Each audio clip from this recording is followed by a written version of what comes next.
Well, petrol prices are expected to rise again in the coming weeks as OPEC has started passing on oil price rises to Asian refineries from where more than 2/3 of our fuel comes from. But wouldn't that be inflationary, undermining the Reserve Bank's message that it wants to glide Australia's economy back to health? So how have the markets reacted to all of this? Ross Greenwood joins us live now. Ross, great to see you. Take us through the thinking here. Okay, so if you think about we get our petrol largely now because a lot of refineries have closed from Singapore.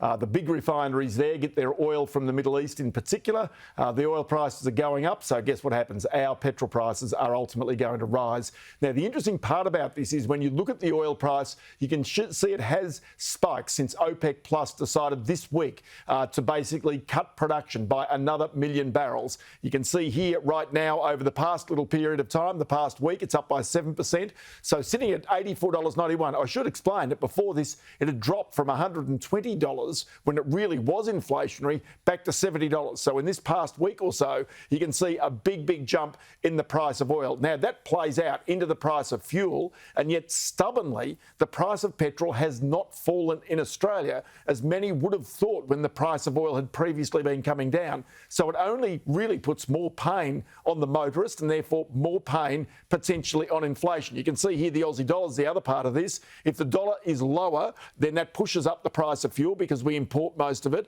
If the dollar is higher, then generally what tends to happen is the price of fuel comes down. But because of interest rates and where they're set right now, the Aussie dollar is relatively low. So that plays into higher fuel prices as well. So this is where it really all goes to, I'd have to say, Laura. Yeah, absolutely. So, OK, we're still looking at the inflationary pressures. We've just had the Reserve Bank board pause for the first time in 12 months, but the RBA governor said, you know, there will be more or could be more rate rises ahead. They're waiting to see that quarterly inflation data. How much of a factor is energy inflation and also, you know, rental market, housing? That seems to be a big factor in all of this as well. Absolutely. So yesterday, the governor of the Reserve Bank, Philip Lowe, spoke at the National Press Club. We played that here on Sky. And also, you know, it's interesting just to note really what message came out of that. So there are a lot of messages. Number one is that the Reserve Bank strategy now, unlike central banks around the world, and particularly New Zealand, which raised rates yesterday by 0.5%, is trying to almost glide Australia's economy into a soft landing. Now, I should explain that. They're trying to protect jobs by doing that. The danger that they have, and they acknowledge this, is effectively that if inflation is stickier or it is higher for longer, there's a point at which they really have to start hitting the Australian economy again with higher interest rates. Now, energy prices rising, oil prices rising are one danger. A second one is rents, as you point out. A third one is wages. And of course, the claims that we're seeing from the ACTU and even the government saying that maybe wages should go up with inflation as well. So these are all things. So pick up just a little of Philip Lowe yesterday at the National Press Club. If we need to keep interest rates high for longer to make sure that inflation comes back to 2 to 3% reasonable range, reasonable time, we'll do that. But that will be determined by the flow of events, won't it?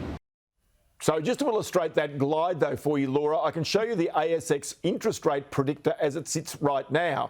So this is where it is saying 94% chance next month of no change. So in other words, this period of time where they're effectively going to keep rates where they are, hoping like hell that basically jobs can be preserved as they hope that the inflation rate will come down. Time will tell. Yeah, it certainly will. What about the market today?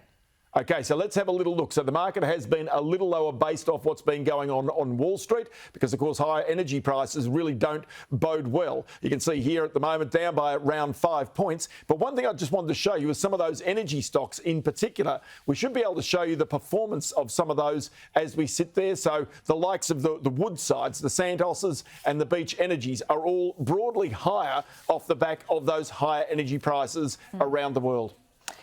Ross, before I let you go, and you love these ones from me, question without notice. Yes. Where are we going this year, do you think? I mean, we paused, the RBA has paused interest rates in April.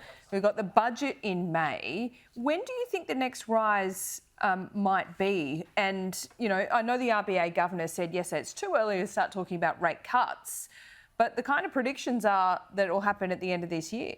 Yeah, so you go back into history. The Reserve Bank was the last of the major central banks to start raising interest rates. It was the first of the major central banks to start tapering interest rates, so not 0.5% cuts, 0.25% cuts. That was in November last year. And this month is the first of the major central banks to put rates on pause. So you get a sense maybe Australia might be the first of the central banks to start cutting interest rates. And the suggestion is if the Australian economy really does cool, which is forecast in the second half of this year, that many of the forecasts suggest around about November, that's a pretty typical time for big interest rate moves, that could be the time for an interest rate cut. But in the meantime, you may get one more rise after the federal budget, round about June, just to make certain that that inflation is seen to be stone dead.